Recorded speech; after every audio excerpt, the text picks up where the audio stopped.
All right, everybody, welcome back to the Bet on C2C podcast. Welcome to week 6 and episode 8 for us as well. Today, we're going to call this one Bringing the Violence, all because a certain someone decided they wanted to be a duck and cause some issues all this past week and ruffle some feathers. And I'm talking about one of our co-hosts, and of course, that is Mr. Chris K. You can find him on Twitter at @RealistChrisK. How you doing there this week? Is this because of the Hokies-Carolina game? What's going on there, Chris? I'm good. I think what happens is I get good sleep and I get real jacked up after drinking some coffee, and then I choose violence. Yeah, it just happens sometimes. It's like a phase of my life because there's times where I'm like choosing love, and then this week is totally violence. I don't know what's happened, but even then, my wife will be like, "You need to like stop clicking your mouse, like." Stop singing, stop clicking the mouse, like shut the up and just like do your work. Cause she tried to get work done and I'm like, oh, I'm sorry, my bad. You're like, my bad. I just want to ruffle. I want to talk to these Debbie players about how quarterbacks, it doesn't matter. So that's pretty fun. I'm here for Of course, we bring back our co-host at Ethan Sowers. Mr. Ethan, welcome back to the show, sir. I'm glad to see you back and you're caught up with work. How are we doing tonight, sir? Man, we're doing so good. We're encroaching on that halfway point and really hitting our groove. I think these next 2 weeks are going to be pretty crucial for the overall bankroll. You know, we're getting to see some same on same matchups. We start to know kind of how these teams are looking. So I'm excited. I think we're hitting our rhythm here. Yep, we're deep into conference play. Maction is starting up. That makes me very, very happy to hear. And what's also happy is that we finally have our guest today. Of course, he is one of the founders here at Campus to Canton. He's the boss man. He's the yacht cruising, Velveeta loving king himself.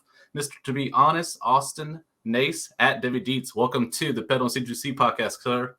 Thank you for having me on. I'm probably the least qualified person that you will have on the show this year. I feel fairly confident in that. So we'll see. I'm looking for feedback on what I'm going to say today, I think, more than like giving out advice that I would like actually peddle to people. No, don't worry. Alfred was on here a couple weeks ago, so that's you're right. good. Okay, you're cool. second least qualified. And he'll never listen to this either, so he'll never. No, he does. No, just like we told him last one, he probably didn't know he was going to be the guest next week until we actually told him in the Slack that he was going to be the guest. He's like, oh yeah, that's right. So there you go. But we're glad to have Austin here. At least Austin knows his way around some prize picks and stuff like that. He also can tell you about some of the stuff that we offer at Campus to Canton. Speaking of which, we'll do some homework real quick. Of course, you can find everything that we have at campustocanton.com.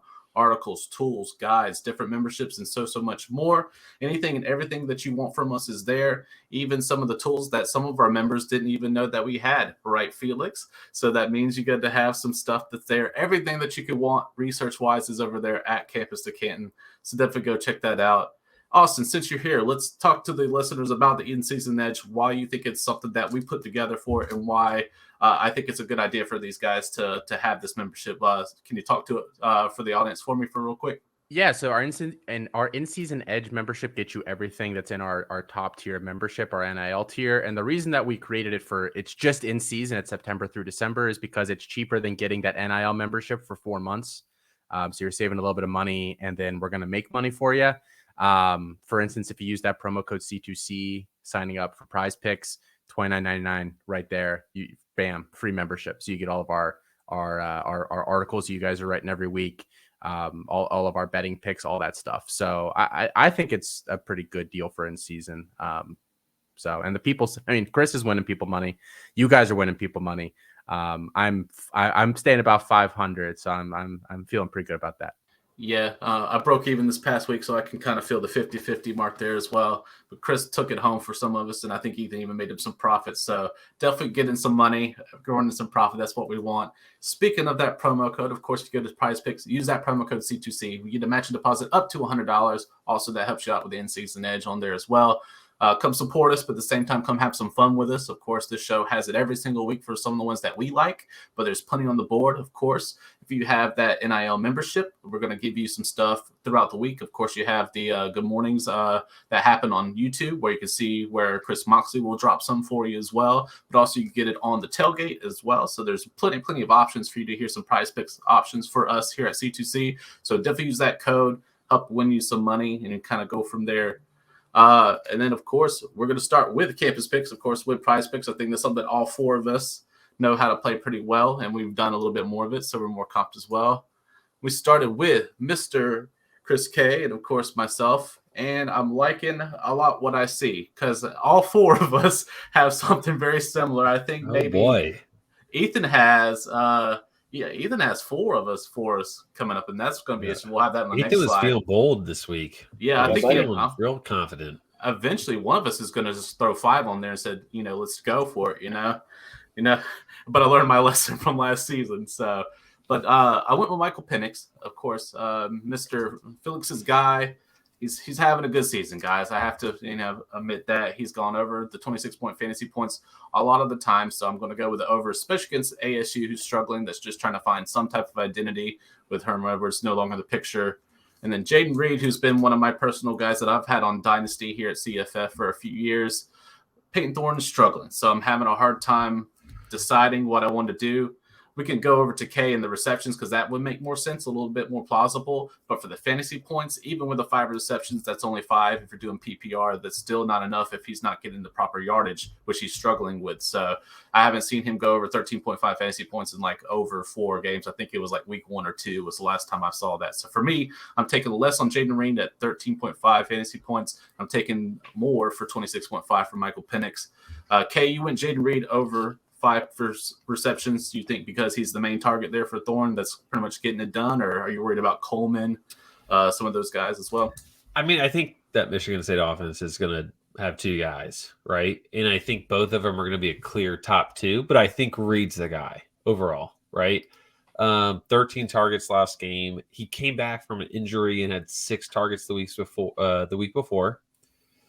He's not a big yardage per target guy right now. I think that's in part because Thorne is struggling. So that's why I would never try to maybe finagle the system and do under on the score and over on the receptions. But I think both are feasible because against Ohio State, they're going to be behind the entire time. I think we all agree. I think the spread's 24 in favor of Ohio State. I think they're just going to have to keep going. They're going to have to go. And that offense is not going to be doing anything rushing wise. I mean, if Kenneth Walker can't do anything last year against them, then I would expect Berger and Broussard. So I think 5 reception. I could see a 5 reception 40-yard game. 6 reception 40-yard game. So I just like the volume there, and I like the game script, and that's why I liked that 5. I would have loved 4.5, but 5 is still good for me. 5 is still good. I also want to point out that Ohio State has been much improved, especially in the passing defense. I believe they're now 26th, I want to say, against the quarterbacks right now, which is pretty impressive considering last year Ohio State was a little bit leaky on the defense. You could kind of pass on for sure. You also went with the Dunze. We'll talk about Jalen McMillan here in just a minute or so, but you have him over 80.5 on there as well. Do you just think Penix is spreading it out enough, or do you just think this might be a Dunze type matchup going against a weaker opponent, or what are your thoughts there? I think just another volume play. I mean, I think they're just going to be continuing to throw it a bunch, be successful. It's the Pac-12. That's what they do, right? Is they just create weird high-scoring games. 10 targets this past week, 9 before that, 7 before that. He was hurt, then 10 before that. You're telling me I need a 8 yards per target type performance. He averages 11.4. So that just felt really good for me. And he's coming off a great game. I think he's the receiver 1. A couple weeks ago with Colin, I incorrectly assumed based on him being out that he was not a top 2 guy, and that he's clearly a top 2 guy for them. And Penix is awesome. It's complete shocker. Shocker. He's awesome. At least in college terms. Yeah, at least in college terms. Austin or Ethan, if you want to chime in, what are your thoughts on some of these? Do you see the game kind of panning out that way? What are your thoughts on these? My takeaway on Jaden Reed, I'm a little bit nervous. I think Ohio State's just going to obliterate them through the air. I don't think they're going to really need to run the ball. I think they're going to hop out to a really quick lead. And my main worry there is that Reed ends up getting benched. I know he's coming off of an injury a few weeks ago. Don't know if he's still banged up at all. If we do see that game, get into 35, 40-point differential at halftime, how are they going to keep Jaden Reed in there? We might see a situation, like Wisconsin had a few weeks ago. If they do keep him in there, we saw that big run from Braylon Allen at the end of the game. Could see some garbage time points for him. So I would lean receptions over fantasy score, but I would be a little bit nervous. But I mean, it's game script is going to be all about them throwing the ball. So can't hate it. All right, let's move on to this next slide as well. This is where we get some diversion here. Ethan coming in clutch with 4 picks. I like a lot of this. Chevin Cordero, got Aiden Robbins on the ticket. We got CJ Stroud and John Reese Plumlee. And on the other side, we've got a little bit of the same thing with Cordero over here as well. Looks like the fantasy score, both Austin and Ethan are good to go on the fantasy points there. But he does have Jalen McMillan on more. Let's start with Ethan first. What was your process here in picking these? Yeah, so I like getting some of that Wednesday action with the UCF SMU game getting pushed over. I think 27.5. I think that 28-point over is pretty tough. So I went under on Plumlee. I think that it could be a situation where Bowser steals those touchdowns from him, and he's on the outside looking in from that 27.5. That's really what you're hoping for, is that touchdown variance swings your way with this pick.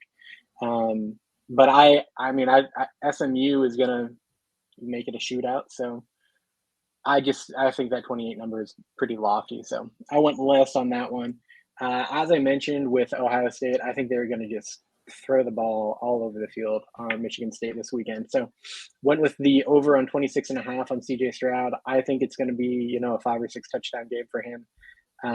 He's top price, I believe, on DraftKings this week, and for good reason. I mean, he's a slate breaker each and every week, especially with Travion banged up. They've got Mine Williams, who's doing admirably, but I think we'll see game script dictate. I think he's just going to smash them with the pass this week, and he's always good too. He's not the most fleet-footed, but he can run for one every now and then. So then on Friday night with that UNLV San Jose State game, I am pumped about this game. I am pumped for some CBS Sportsnet Friday night. It's always a good time. Aiden Robbins has been just electric for UNLV. I think that San Jose State presents a good opportunity for Robbins to be in the game the whole time. I'll play all 60 minutes. I believe they lost Kyle Williams for the year. It may not be for the year. It may have just been for an extended period of time, but I know he's out, so they will be relying on Robbins a bit more.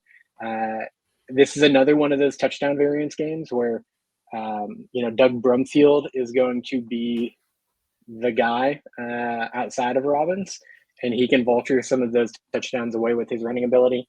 But here I'm banking again on the running back getting the majority of those with Robbins and going over the 16.5. And then Chevin Cordero, I see Austin's got that one too. My bold prediction at the beginning of this year was Chevin Cordero as a top 3 college fantasy quarterback. That was lofty. I said at the time that it might be a year early, and I think it was a year early. But Cordero is starting to find his way. Week 1 against Portland State, they were very questionable on that offensive line. UNLV has a good opportunity here to get after Cordero, but that offensive line has started to really solidify, come together, play as a unit.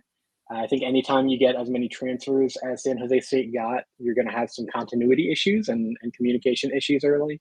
So that really seems to be taking shape. So I'm hitting that more with 18.5 points for Cordero. I think he's going to have some success in the shootout. I got you. Austin, do you same sentiments with Cordero, or what's your thought process when you're picking that? Yeah, very similar thought process there, where I think that they're going to be scoring a decent amount. I think most of their production is going to come through the air. Elijah Cooks has been heating up here a little bit. It looks like he might be his go-to guy. He's developing some of that chemistry here. So yeah, I like that Cordero over. I think like I don't think it's that difficult for him to hit like 22, 23 fantasy points. Like that's kind of like the floor-ish type of range I would expect from him. So yeah, I that 18.5 stuck out to me like a sore thumb when I saw it. So what was it about Anthony Grant that you liked there in Nebraska? Was it just the fact that anyone that runs against Rutgers is going to go off, or was it a factor of just Grant and his performance recently? Well, Rutgers hasn't even been like terrible against the run before last game, but Ohio State was they're just, NFL talent across that offensive line and their stable of running backs is really powerful as well. But for Grant, so I jokingly said that I'm not qualified to talk about this stuff, but I feel I do pretty well in Prize Picks. Because I think I approach it from a slightly different angle. I play a lot of fantasy points lines just from my background as a fantasy, player. That's kind of what I know. And how I generally approach a lot of these lines is I'll look at a fantasy total and then I'll kind of look at where Prize Picks projects their yardage or like receptions or things like that to kind of gauge like one of these numbers is wrong. Like if they're off, maybe they'll line up, maybe they don't. Anthony Grant's one where I think his numbers this week were off, which signaled to me to play the over on this. So his rushing total, I'm looking it up right now just to confirm, but his line is over 100 yards, which is fair. He's gone over 100 yards in all but one of his games, and that was against Oklahoma. But his fantasy point total is at 15, and he's hit almost that just on yardage almost every week. He had 189 yards against UND. He had 138 against Georgia Southern. Then he had 136 last week against Indiana. Like that's getting him to 13.6. You're just going to bank on a touchdown at that point. I actually think Nebraska wins this game. I think game script's in his favor. So I think that 15, like I think he hits 20 pretty easily in this game. Actually, that 15 feels really, really low to me. I don't know how you guys feel about that. I have he him hates at, it. No, I love this. It's actually scary how much I love this. I have him for like 27 points. Yeah, wouldn't shock me. I'm very scared. Wow. It's because of usage, right? And this is like 55% rushing usage. He equates to like 27 DraftKings points. Now, to be fair, that is with the bonus included. So let's say 24 points. That's so much higher, right? I work with people that say, hey, like I don't bet anything unless the point or the yardage is maybe 20 or 30% higher. Like that's like astronomically higher. So I love that. Grant actually cost me money last week because I had under on like the rushing yardage, and he beat that pretty easily and good. I bet it because I wasn't sure what they were going to do. That Ajay Allen guy got hurt, and I wasn't sure if they were going to do the whole running back by committee in a sense, and they didn't. They just kind of just gave those carries to Grant, and it worked out well for him. So I love that play this weekend for sure. And then we wrapped it up. I had this one, but I got called out for having too many of the same people on the team by a certain guy on the panel here. So Austin had the same one. So tell me about Jalen McMillan and why you think 13.5 is an easy smash over. Yeah, so I actually haven't played this one yet. The only two I paired up that Grant and Cordero since they're both Friday night, and I figured, bankroll management. Look at me tossing around some of these terms. I get my money back a little earlier if I hit here.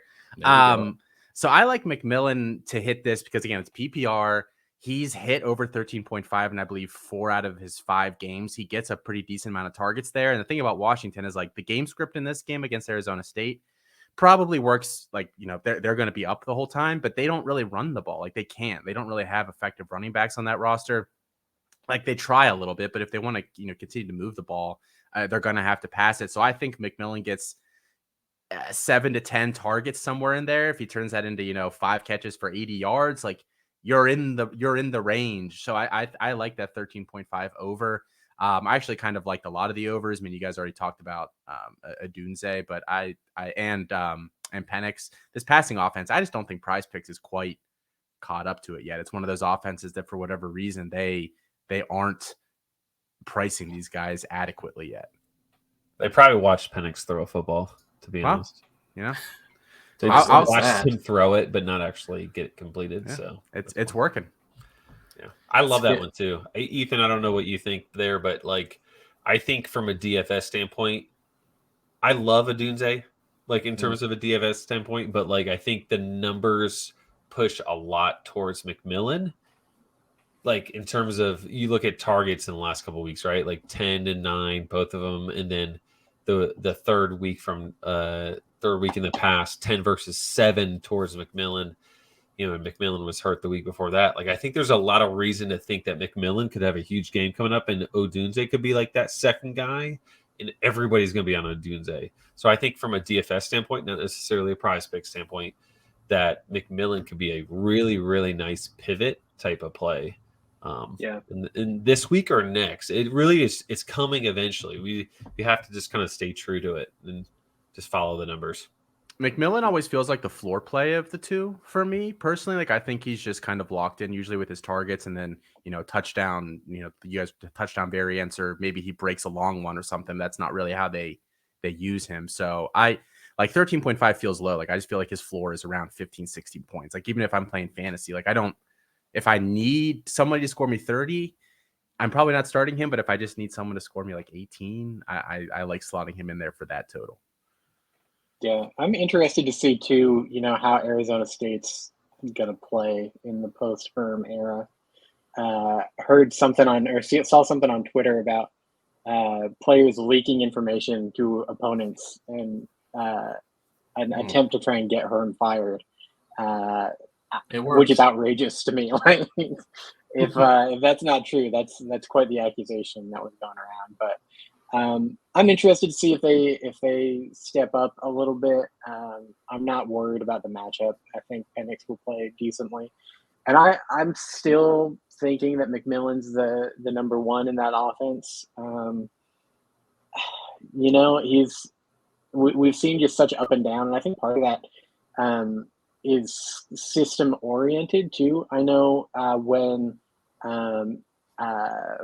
DeBoer was with Indiana, it was a hip and hammer. Miles Marshall, they kind of went back and forth a little bit.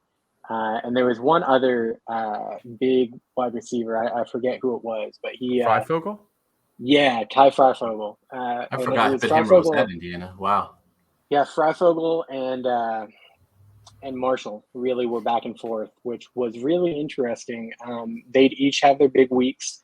I think that this is an offense that likes to really put the opposite sides of the field at odds with one another, and just rely on a veteran quarterback who you trust to pinpoint who gets the ball. Saw the same thing at Fresno State, spread that ball out. With Cropper, Josh Kelly, any one of them could have went off last year, and they alternated like crazy. So I'm not surprised to see the sporadic production between these two, but I think you're going to have a bad time if you're switching back and forth between them trying to guess the week. Yeah. All right, so that completes our prize pick section, and we're going to move on to Bank on them, which is, of course, presented by DraftKings.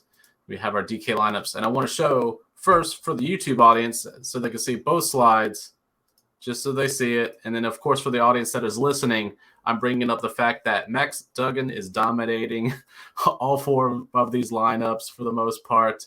Guys, who would have thought that we'd be talking about Max Duggan even now in 2022? I just think it's one of those things like, we just want him to go away. We just wanted the Chandler Morris story. We just wanted, we still want Quentin Johnson to be relevant again.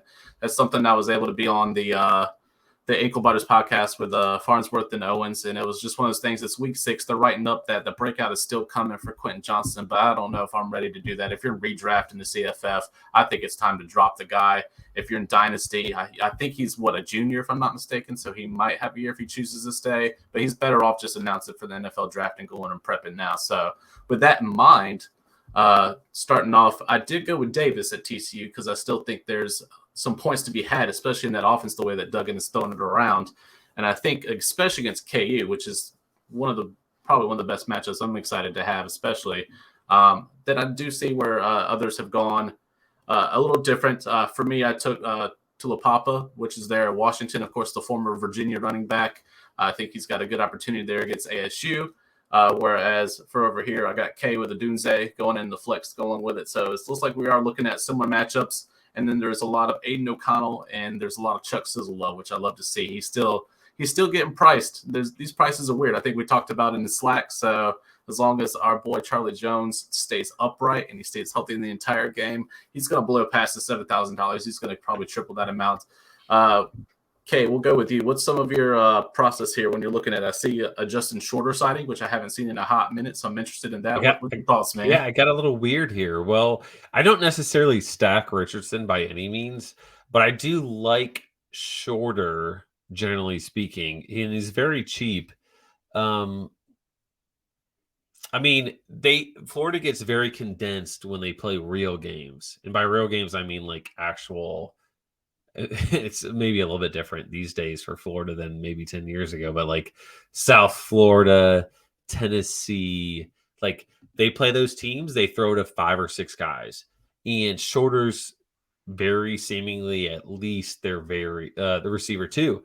And at that price, I'm in on that, right? Like if I'm going to bank on Richardson being good, like he's going to be actually a good quarterback. He's either like all or nothing, right? So I'm all in on that. Like his rushing usage is 35% plus in terms of carries. It's very scary, but it's very doable, and it's very conservative. Like I've tried really not to try to have him in my a lot of my builds, and that's just how it is. Like there's no way around it, right? So I like Shorter a good bit, and I like Richardson a good bit. You'll see my article come out in the next day or two that says, like, I don't like saying this, but Richardson is one of my top quarterbacks on the slate. It's scary, but that's the world we live in. Even over O'Connell, huh? That's interesting. Well, O'Connell's a little banged up, and his team total is not that high. Right, yeah. So, Richardson is just such a nice rushing usage. Do you have any worry on the island game effect for Richardson? Getting the Sunday slot where everybody could see him and he blew up and everybody said, "Oh man, this Florida offense is pretty great." I don't know if you watched any of it, but right off the bat, 2 plays from scrimmage, and they opened up with 2 touchdowns in a row. A long bomb from Richardson to Shorter, and then it might not have been immediately the next play, but it was like a 3-play drive. It was bang, bang, that this offense was clicking against Eastern Washington. So I worry that people see that and they're like, oh, man, yeah, let's get back on Richardson this week. I don't know. I feel like all of us have been fooled enough. Like you'll get your random players, your neighbor next door playing type. I think that would fall to that for sure. But I think enough of us have been burned by Richardson on a plethora of weeks where I don't know if that plays as much of a part, but that's scary to think about. So I appreciate you bringing that up. See, the Shorter play, I can't get behind. I mean, it's definitely a way to differentiate that Richardson, because I think you're going to see a lot of naked Richardson in lineups. But, I mean, I'm a Penn State guy. I've seen Justin Shorter play. You have? Bad memories. I do like the White play, though. Is that because you wanted to create space for Bijan, or was this more like you're seeing something in White at Texas Tech, even with Donovan Smith at the helm, that you're okay with? Well, this is purely based on Miles Price, right? Like Miles Price left last game around halftime. I was watching at a bunch of Miles Price, and this is one of the things where like a lot of players look the same in a sense. And I thought Miles Price was getting a bunch of targets, but no, it was Xavier Price because he was 14, not 1. So I wasn't seeing the 4 necessarily. But White was getting so many targets. Like I think he probably saw 5 or 6 targets in the second half once Price was out. At that price, if you're telling me he's going to get 6, 7, 8 targets in a Texas Tech offense in that total in that game, like I'm all in on that for sure. Like I will have to. Projections are so high on this, assuming Price is out, that I will have to actually lower it. Like I will have to go in and manually say, no, he's not going to do this well, because I will get 80, 90%, which is just not a number I play like in terms of my overall lineups. So it's purely based on Price. If Price plays, then White is a 5% or less at best. He slotted right in, saw a ton of targets. We saw what Miles Price did the week before. I think it was 17 targets. Like, it's hard to pass on that one for sure if Price is out. Yep. I do think, especially with White and Shorter, that definitely would be like a separator for sure. That would give you lower percentage. So if it hits, you're automatically in the running for the top prize. So I think that would be pretty impressive. You did go with Donovan Edwards there. Of course, they're playing Indiana. Of course, I think that's a given why you would play him as well. But Edwards, seems to be back, pretty healthy now. Do you think Corum, just because the defense that they're, Corum's going to get his play and then Edwards going to get a slice of the pie too, or do you just think this is more of an even shot against Indiana? What's your thoughts with Edwards going into this week? I mean, I love Corum incredibly, like way too much. I'm a Michigan homer, and I love his usage and is a big play guy. And I'm going to have a ton of him. But I think Edwards is an amazing pivot. If you're not using Corum, you should seriously consider Edwards. How is Michigan going to score 35 to 45 points? They're not the defensive, like super studded defense from years past, special teams either. So like they're going to score an offense. You got to find a way. If you're not playing Corum, you should try to pivot in some fashion. And Edwards is an elite pivot to that. I think he saw maybe 4 or 5 targets through the air. He had 5 carries last week. So, and I always knew that Corum would have the majority of carries, and he's basically been about 70-75% 2 weeks in a row. 1 week with him out, 1 week with him in. And I love both. I just love Edwards as a pivot. So if you're not using Corum, which I wasn't here because I went Bijan and Odunze there, but I decided to roll Edwards as a second running back. Yeah, I think that's a good play to go with it. Before we bring up Kincaid and Judkins on my lineup, I want to bring that shortly because Austin also has them on there, so we can talk about that together. I want to bring up Rocket real quick. Rocket Sanders, of course, Raheem. Of course, going against Mississippi State, I think it's going to be a decent matchup. A lot of people are off. This is my theory, is that they're going to be off because of Arkansas, struggling against Alabama and stuff like that. So I'm hoping that people kind of forget about Rocket, but then Rocket returns more to form. 6,200, I thought that was a good flex play. What's your guys' thoughts there? Do you think there's better options out there? Do you think Rocket kind of, because it's 6,200, so I'm assuming that he's probably going to have worth his investment at least. So do you think he hits that, or do you think he goes over, or kind of hits chalk? What are your thoughts there with Rocket this week? I like the game script for him. I think he's probably going to get passing work and have a nice floor. Going up against that Mike Leach offense with Mississippi State. I think there are plays that I preferred on there, but I have no problem with Rocket Sanders for any play. Gotcha. All right. Let's move to the next one. And let's start with Austin first because he's got some guys on there as well. I want to talk about Dalton Kincaid. I understand because I also picked Kincaid. Great price point. A lot of people forget that you could play flex or wide receiver with DK with the tight ends because they don't have a tight end designation, which is fantastic.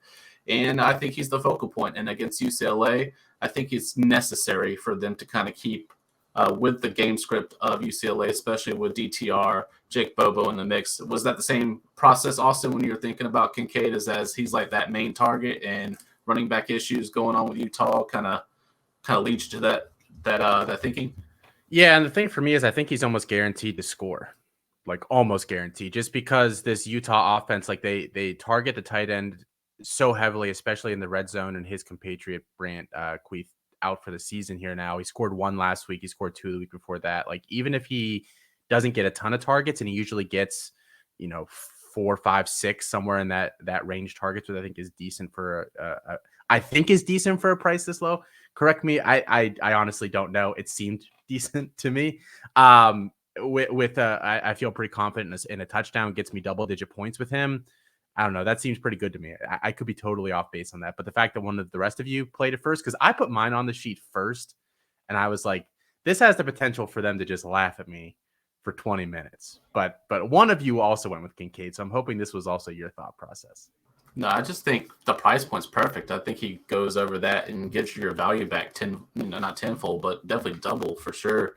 I think it's worth the stab there. For 4,400, it also gives you some of the higher tier guys that you can kind of go after, which is something I'm always for as well. I want to talk about Quinshon Judkins. Of course, shout out to Mr. Matthew Brennan. Of course, I give him his credit where it is due. He was the first on Judkins, or he was the first one on the guy that got to it. Whichever the case, he was on top of Judkins. But he's just proven to be his weight in gold. And it sounds like DraftKings is just not catching up to this guy's price point, regardless of how much they give him, whether it's 6,000 or 6,400 or 5,000 when he first started.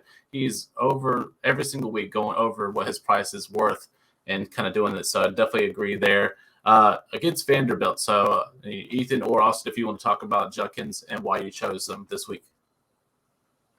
Yeah. I mean, Judkins is just smashed so far, especially for the pricing that we've seen on DraftKings and with the expectations we had for him coming in freshman year.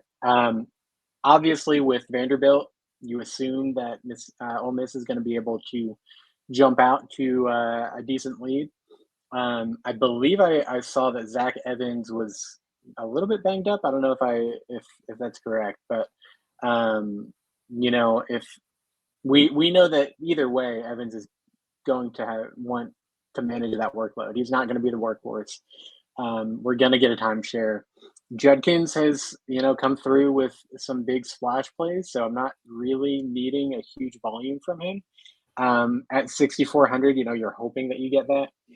But 2 touchdowns, and even if he doesn't hit that 100-yard mark, that's value for you. So, I think he's got a good shot. I think GameScript is going to line up for him. This isn't Vandy of yesteryear, but if anything, maybe that helps his value a little bit. If Vanderbilt's able to get some points on the board, that means that the first team and he and Evans are both first team offense there. So they might get some extended run. Yes, sir. Loving some Judkins. Yeah, go ahead. Just to toss out a couple things that I was looking at, Mississippi has run the ball 9th most in the country to this point. So I think regardless of game script, which I think is going to be in their favor, like you were talking about, I think regardless, he's going to get volume. The whole team is going to run the ball. And the thing about his performance is that it doesn't seem like he's a freshman. Like you think that he's backing up Zach Evans. Like he's probably what he's doing is unsustainable based on the touches that he's getting. It's not at all. Like the last 3 games, 19 for 98 and 2 against Georgia Tech. Like it's not like he's averaging like 18 yards a carry or something. Then he went 27 for 140. It's a 5.2 average and 2 touchdowns. And then this past week, 15 for 106 and 1. It's not like these have been like outlier performances and you're waiting for the other shoe to drop. Like he is a part of the game plan. He is getting a fair amount of touches. They use him for full drives, so that it's not like they pull him in the red zone or things like that. And he does get the occasional target. So I really like him this week. I thought his price was just too low against a Vanderbilt team that I think, they're probably going to be outmatched at the end of the day. Yeah, I really like Judkins as well to add on top of it. I think at this point, I think he's the RB1. I think he's eclipsed Zach Evans.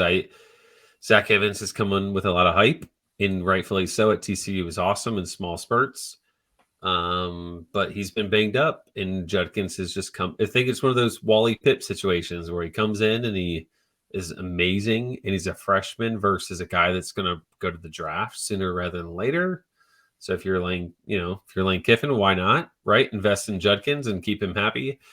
And like Austin said, like he's getting usage in all facets. He's getting usage in all types of games. It's not blowouts. It was a 1A, 1B, and now it truly becomes like it feels like he is the 1A. And Vandy's Vandy, right? The total is like so high where, do you feel that comfortable banking on Ole Miss's passing offense to get some of that touchdown equity? Not really, right? Like I don't think Lane Kiffin does either. Right. Like, I think he knows where his bread's buttered at this point. Yeah. I mean, why not? Right. Like even if you just bank all on Evans in Judkins, you're splitting between 2, which is totally fine. But the total is like 35, 37. So there's plenty to go around. I like Jackson Dart. I've been hoping that gets better. I like Trigg. I have always liked Jalen Robinson. It's not turned out well here at Ole Miss. But I think Judkins at this point at 6,400 is about as RB1 as it gets. So big fan. is this one of those situations where everybody on game day picks one team to win, and then we turn around on Saturday afternoon and realize Michael Triggs scored 4 touchdowns and Judkins has 12 yards? Well, I think the thing there is Triggs' yards per target's really pretty low at this point. It's like 6 point something. So like he'd have to get all the end zone, red zone type stuff. Is it possible? 100% he's already done it, right? But is it likely? I'm just saying, with all 4 of us on Judkins and liking that play, it's 100% scary when everybody's on somebody. It's scary to be on him as well. Speaking of scary, let's talk about Mr. Braylon Allen. I understand because of the game script. It's Northwestern, so it's like, hey, you're just going to run on Northwestern. It is what it is. Maybe he's looking for a revenge game. At 8,500, I'm a little nervous, Ethan. Tell me about the process of picking Braylon Allen there.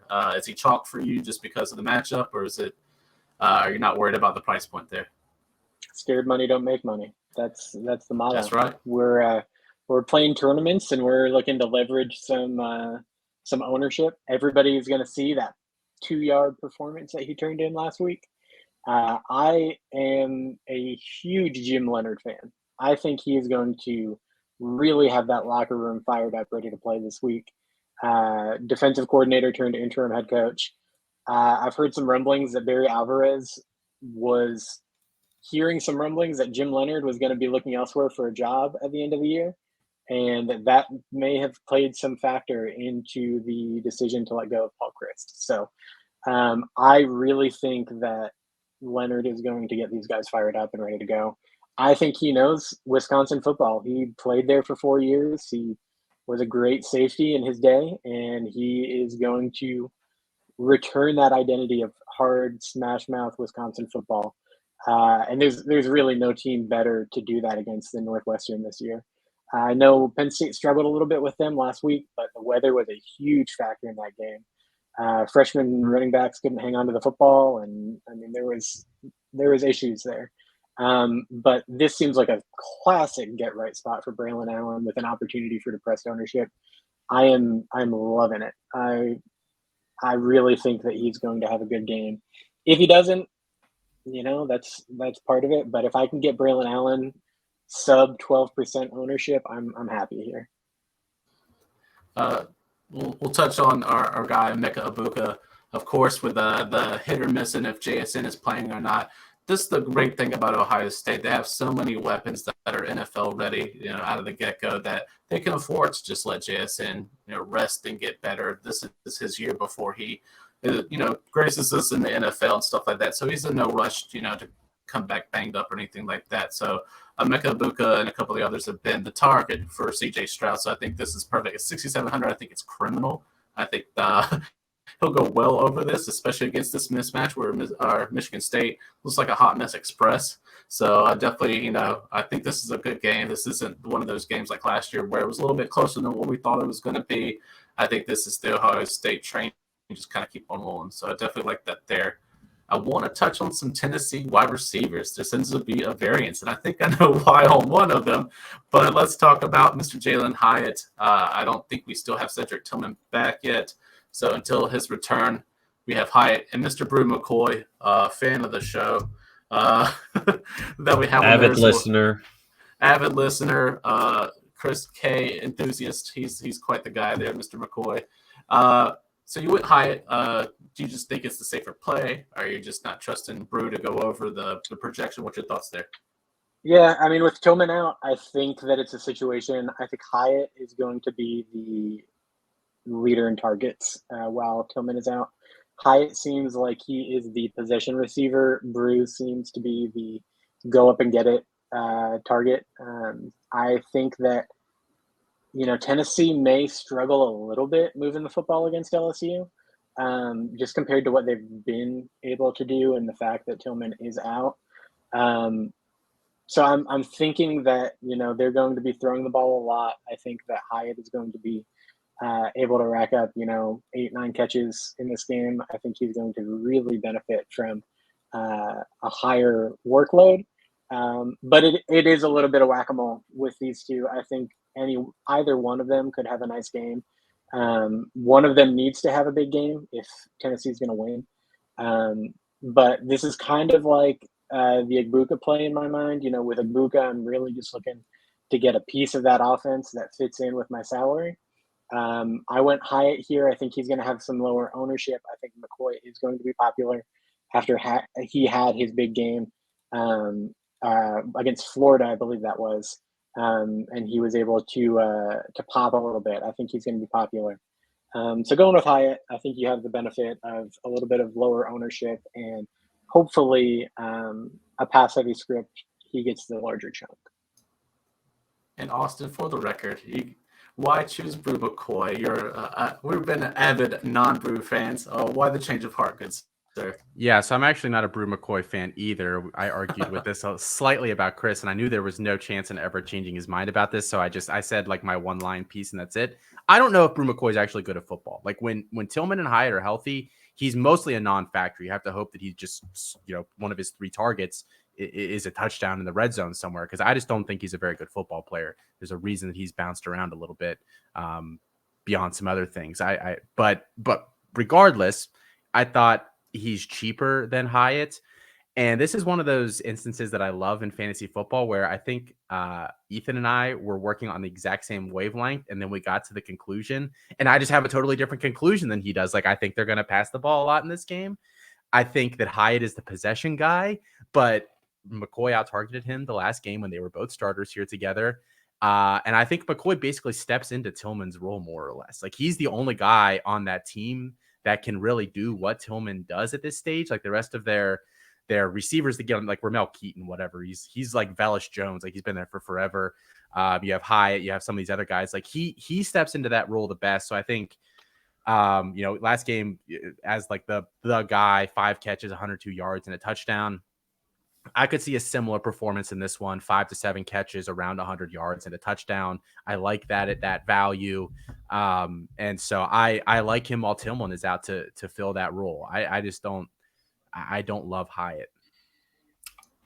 Speaking as a completely unbiased participant here. Of course. I actually, if everything was all the same, I would go Hyatt 100%. I think he's going to more often than not get the higher target share. I think the completion percentage is higher because I think Hyatt is going to be getting those easier, shorter receptions. Hyatt has shown to be able to score, but I do see why people like Brew, right? Like, Brew is an outside receiver, right? So is Tillman. And Tillman was the receiver number 1, right? So in this type of offense, it's not unheard of to have an outside receiver be that guy. So in terms of that, I don't have any issue with that. I just think I've always been a little bit high on Brew for sure. And this is not from an NFL standpoint, right? Like, in terms of a college standpoint, receiver 3s, even hypo offense, are great options. He does feel a little stiff. He does feel a little one-dimensional as a receiver. So, like, from a draft status or standpoint, I can see why people don't like him for sure. It's more usage. It's more Tennessee running plays every 7 seconds type of thing. So I think you'd be crazy not to have a piece of either for sure. This is going to be a sneaky, I think, between Jaden Daniels, I think between these receivers, Malik Neighbors. If you want to get real crazy, you can Keyshawn Boutte, Hendon Hooker, right? Like, I think all these guys are in play because I think Tennessee is going to push LSU to a point where they have to keep going, right? Like, that offense has to go faster to keep up.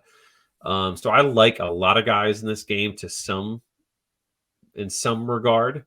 So I like Hyatt more in a vacuum. I don't necessarily see myself getting a lot of them, period. Shamelessly, I don't see a ton of Brew in my future on Saturday. I don't see a bunch of Hyatt in my future. You are just such a heretic. Yeah, it's more of a volume thing, like even if I project Brew at like 20-23% of targets, that's super aggressive and is also not a crazy number. They're Tennessee's pretty effective on the ground. Hooker is a great running quarterback. So there's other aspects to it. I definitely think both are amazing tournament options, and I think this will be a great game stack that people the whole weekend. I think the maybe the topic or the theme of the weekend is game stack, right? Between TCU and Kansas and all the Texas Tech and Oklahoma State. All these different games are going to have amazing game stack opportunities. And I think people are going to shy away from LSU Tennessee because Jaden Daniels doesn't have a true receiver one that's amazing. It's going to put up a huge game. And Cedric Tillman's out. I hope Cedric Tillman's playing, to be honest, because I don't think he's going to play much at all. I think he'd be super limited. But I think that one's going to fall a little bit to the side and be under-owned for sure. So I think if you're playing tournaments, you should definitely have that game stack in at least once or twice. My early week exposures had way too much Jaden Daniels in there. I used to love Jaden Daniels. Freshman year Jaden Daniels was my guy. I have too much of him this weekend. I know I do. I 100% agree. This is sneaky game stack territory. I love it. I don't have fancy projections, but when I was debating doing this, the two games that I was looking at the stack were that game, and it ended up settling on the Purdue Maryland, because I think that game ends up being a little more high scoring than the line is at right now. But those were the two games I was looking at, that Tennessee LSU, and I almost played that instead. Yeah. Austin, completely out of left field. Do you think Anthony Richardson, from a college fantasy football standpoint, is similar to Jaden Daniels in terms of production, in terms of what kind of upside he has, floor, whatever, right? Like, do you think they're pretty comparable? Because Richardson went for 40, and I'm not saying you're anti this, by the way, I'm just as a talking point. He went for 44 fantasy points against Tennessee 2 weeks ago. So if you think that's possible, then it's a huge game stack possibility. Yeah, I think Daniels is the lesser rusher, although they like to use him in the red zone, which certainly helps with his rushing touchdown upside. But I think his targets are so much better, which has kind of been why I'm not particularly high in Anthony Richardson this year, like on a macro level, not like a micro, game to game, because he's throwing, like, we're talking about Shorter and Pearsall. I kind of like Pearsall, but like, that's your best receiver at Florida. Like, I think Daniel's targets are significantly better. So I do like, from a micro standpoint, I probably prefer Daniels on a week-to-week basis. For the on a macro level, I might prefer Anthony Richardson. It's a very bizarre kind of dichotomy between those two players. See, and the thing with Jaden Daniels this week, he's going to be 2.5% owned because he's more expensive than Duggan this weekend. He's 73. He's 7,300 this weekend. That's aggressive, to say the least. So he's also banged up coming off a game that he completed like 8 passes for like 70 yards. I love it. So I love it's that, never a great situation. That's the kind of like really gross bounce back spot that you look for is a week like this. So yep. Man, and I mean, I don't hate that Purdue Maryland game either. I'm just worried about what pieces are fully healthy going into it. Yeah. Scared money don't make money. Wise man once said that to me 5 minutes ago. There's a guy that says that for sure. Speaking of that game, let's talk, Austin, about going with Taulia there against Purdue. You're just loving the matchup. Do you like the price point? What was it about Baby Tua that you enjoyed as far as picking him, say, over a Max Duggan? What was your process there? Yeah, I mean, I like the amount that they're throwing the ball around right now. They're not super. I mean, they're effective in certain spots running the ball, but I mean, they passed the ball. I think they're a top 20 in terms of pure passing volume team in the country at this stage. Taulia's pass attempts over the first 5 games here, 34, 31, 23, 30, and 41. Like, I think he's going to get the volume. I didn't love any of the receivers, which is why I did O'Connell and then paired him with Chuck Sizzle, because of course, why not? Especially as you were talking about earlier with Jones's price point this week. But yeah, I think this is a sneaky game that could end up being like, I don't know, like 40 to 35 or something in that range.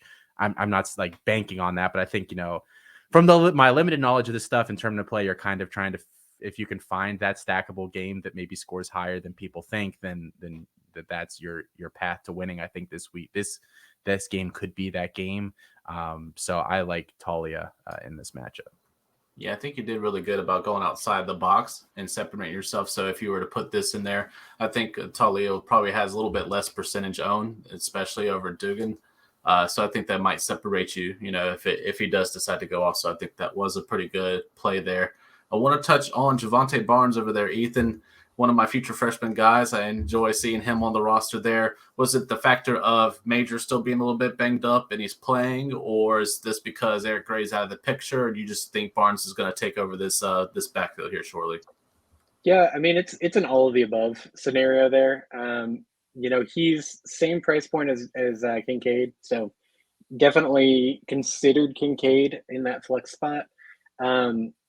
Something about the Red River rivalry, though.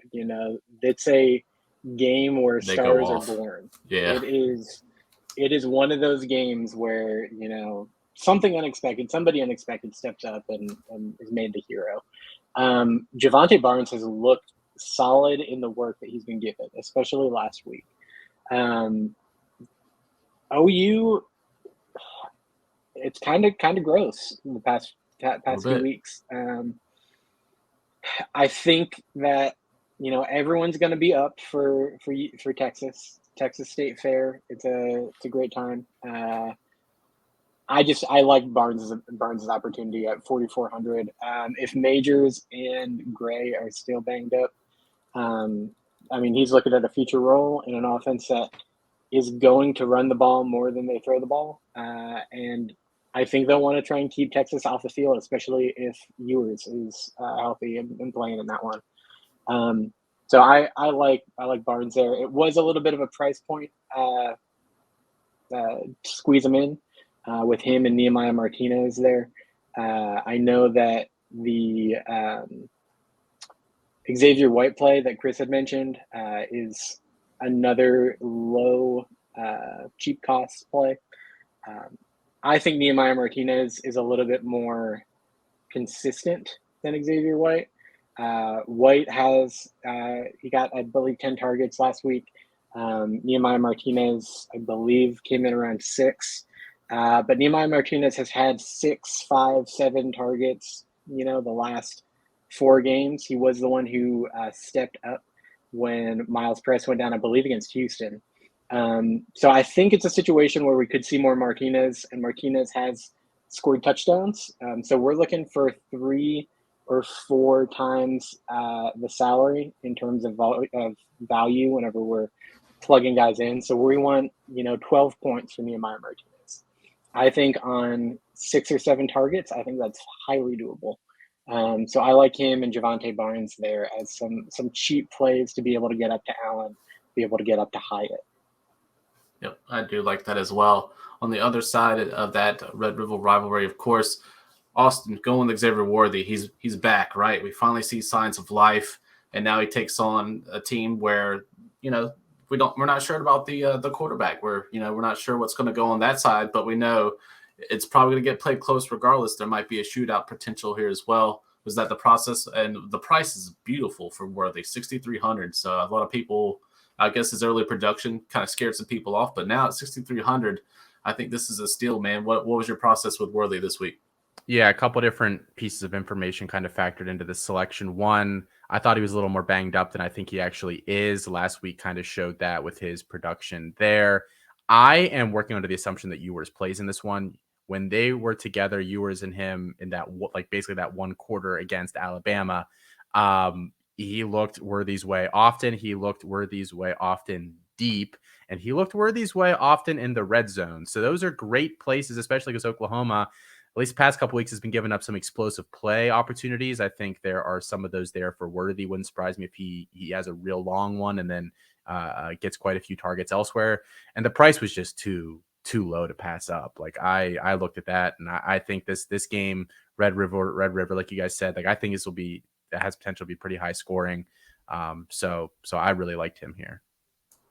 And then tell us why you went with Dominic Richardson there at Oklahoma State. I think it kind of sells itself there at 7,100 though. Were you concerned? I mean, I know you're you don't really get the pricing and stuff like that per se. But at the same time, hey, 7,100 is still pretty good. I still think he can overtake it. What do you like about Richardson against Texas Tech? Yeah, I mean, I don't know a lot about pricing, but I looked at Braylon Allen's price point. I looked at his price point, and I think there's a chance that they get similar volume. I think that the Texas Tech Oklahoma State game might, there might be some more plays run in that one, which I think works in Richardson's favor. And I think like a big game is just coming for him. Like he's getting the volume. He had 1 touchdown last week. Sanders had 1 as well, but he had 25 carries last week. Next closest guy in that backfield was Ollie Gordon with 5. Like, I think regardless, he has this job locked down. He has the volume locked down. So I just think eventually, like I said, he's going to have like 130 and 3 touchdowns. This could very well be that game where Texas Tech rush defense is like fine, but it's not anything special, and they're going to run the ball regardless in this one. So I like Richardson at that price point when I was looking at it compared to some of these other ones. Yeah, I'm a big Richardson fan as well.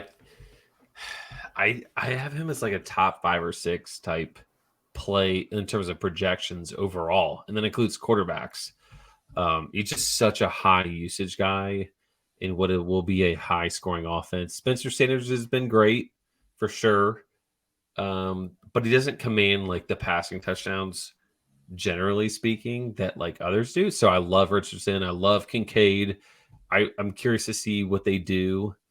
I liked your point earlier about how it almost feels like he's guaranteed a touchdown. Like if he doesn't score, it almost feels like they scored 10 points, right? Like they can't run the ball effectively in the red zone. I've watched 2 games of theirs this year, and they should, like, I think if they're going to get in the red zone on the 6-yard line, they're looking for Kincaid because they can't punch it in. Yeah, I mean, he was pretty useful as the second guy to Brant Kuithe, right? So like, is him the lone guy? I think he could see 20% of targets easily. So I like a lot of guys in that lineup. I think Kincaid is a great option. Charlie Jones, Dominic Richardson, all those guys are very, very viable options this weekend. Yes, I agree. So that concludes our Bank on Them segment there. And just to wrap things up, Austin, we want to thank you for coming on the show, buddy, and have a good time. Is there any questions or anything that you had or anything that you're curious about when it comes to DFS or anything like that? I know we had the episode with Jared where we kind of broke down some of this stuff, but is there anything that you've always been curious about that you wanted to kind of know, being on the pod or anything like that? Yeah, I know you guys were talking about like points relative to pricing. Is it generally like what is considered? Is there like a conversion? Like if it's a $4,000 guy and he scores like, 12, which is like 444, like is there like some sort of math you do in your head to figure out like what would be a good score for a price point? Yeah, my general theory is that you want to divide the salary by 1,000 and you want to hit 3 or 4x in a tournament. Okay, that's kind of what I assumed, but yeah, everybody's got their own kind of math that they do in terms of that. But if I'm looking at a tournament play, I need to be pretty confident that he at least has a good outcome to hit that 4x. Ideally, you want higher than that. But if you consistently are getting all of your guys 3x, 4x, you're going to see the flames on the right side of that lineup come Saturday, and that's what you want to see. Yeah, and I would add that you need the higher end guys would be closer more to 3x, and your lower end guys probably need to be closer to that 4x, right? Like a guy like Antoine Littleton that we didn't talk about tonight for Maryland, like he's 3,600. He's an insanely large man that also is a very good running back. Great goal line guy. Like it's hard not to like him because he's going to get goal line carries regardless. And at 3,600, he really only needs about 13, 14 points, which is close to that 4x. Whereas a guy like Bijan, he's 90, I think he's 9,000. It'd be great to get 36 points out of him, but I think a winning lineup with Bijan could easily have 30, 31, 32. So I think it kind of is different at both ends of the spectrum there. Hey, Chris, I also want to ask you real quick. What do you have Jordan Whittington? Like, do you have a projection for him this week? Because when I was looking at Worthy's targets while Ewers was in, I saw that Ewers targeted Whittington, I think 5 or 6 times on like the first 2 drives before he went out. Like he targeted him pretty heavily. And I think this pass offense will be more functional with him than they have been with Card. I have him at 11.6 points, 19% of targets, and 6.4 total targets. It's hard to say with yours, like you see these really, I mean, that's a great point, right? Like who likes what guy most, right? Like that's totally feasible, right? Like that's how Chuck Sizzle was created. Out of ashes was Aiden O'Connell and his childhood friendship, right? So it's totally viable, 100%. That's just the weird world we play in of CFF. But I have not projected yours in. So I am at that 19%. And 6 targets is nice. The thing is, Texas spreads it around a good bit. I think Jatavian Sanders is in play as well. I have him at 18% of targets, Worthy at 25% of targets. So, like, there's a lot of options. It's more like, is Whittington 5K or is he like 3,900? Like, that's where, for me, is where I play him because I think it's really more of like you're going Worthy or you're going the min price Sanders or Whittington. So cool. Yeah. As far as value goes, again, I was just thinking about it with the game lineup that we have this week and the fact that we have so many high totals. You might want to increase that a little bit too. My guess is that you're going to need 300 points to take down the featured tournament in DraftKings this week, just because we have such a great slate of games and high totals and stackable offenses that you're going to find somebody who's going to hit the right combination of featured guys in this game and peripheral guys in the other game, that you're going to see nearly everybody in the lineup have 30, 35 points. So I'm projecting a pretty aggressive week. You don't want to play the floor guys here. You're definitely going to want the ceiling guys. Yeah, this will be a big. I'm obviously game stack fan. Anytime I can stack, I stack. There's always a naked bow as I'm always in play, right? Always naked bow, especially if it's and now Jalen Daniels now is turning out naked. That's crazy. Tell the wife to go away for a minute. It's time for naked bow. It's time for bow. But I think this slate, there's so many great like high totals that I think you almost have to run it back, and I hate doing it because you really peg yourself to like a specific game script, and sometimes that just doesn't happen.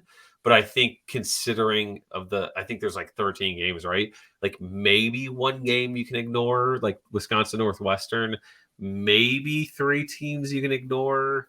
Like in general, it's really hard to not think that they're going to play off of each other, right? You're going to need the correlation. You're going to need, if you're going for the big one, if you're just trying to cash, I wouldn't do it, right? But if you're trying to hit that big win, you need, the quarterback receiver of Texas Tech to go ham and that other receiver to go great, right? The other running back to go big time. So I think that's another thing to think about going to this weekend is more than last couple weekends is that run back.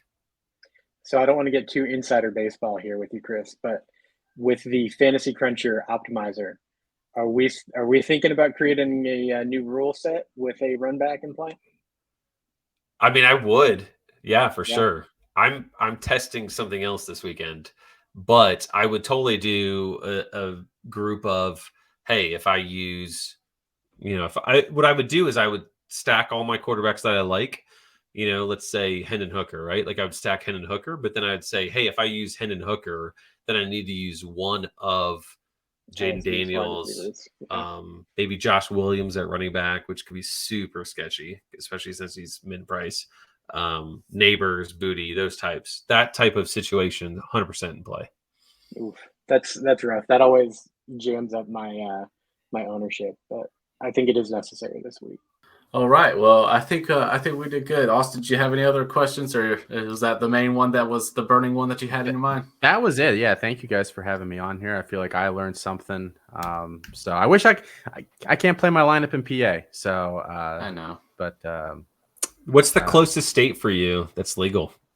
I have no idea. I know it's not. Well, I think it's New York, maybe. Probably, and I'm like 4 hours from New York. Yeah, I don't think West Virginia or Maryland can be played in. I know when I was down in North Carolina for that week, I could produce some stuff. So I was tempted, but I got there like late Saturday night and then left like Saturday morning. So I was like, I can't like pull the money out anyway for like prize picks and stuff, even if I did not get to take advantage of that, unfortunately. Yeah, there was a period of time when I was going to my in-laws in Auburn, and years ago, pre-COVID, I think it was maybe, where it wasn't legal to do college. Maybe I think is what it was. So I had to jam and enter all my stuff before going for the Auburn weekend to then be able to edit the lineups to play them. It was it was a tough, rude awakening to have to drive back 45 minutes towards my house to get some lineups in. So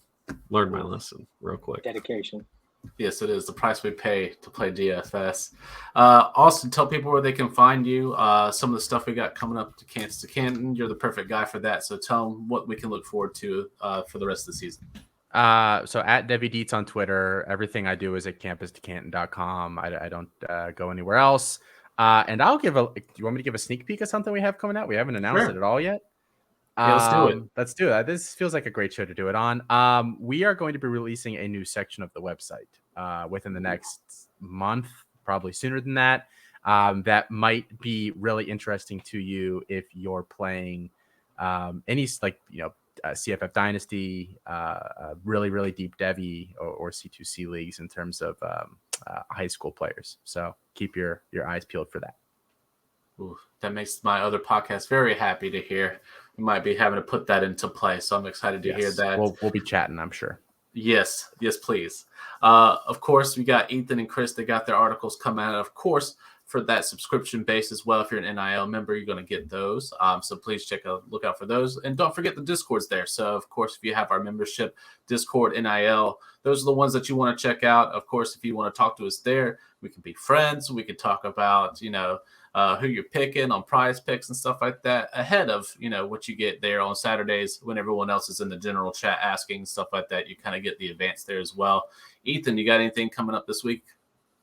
Yeah, so I took a little dip in terms of content this past week, just trying to get everything straightened out. My kid's teething, and that's turned him into a monster on top of everything else. So we love him though. So I've got my full slate of articles coming out with slate preview over on Fantasy Cruncher, as well as the usual articles, the stats article on Friday, with the Campus to Canton website, as well as a Pride Picks article that should be dropping tomorrow. So got those going, as well as a late slate article for the weekend that should also be coming around Thursday or Friday as well on Campus to Canton.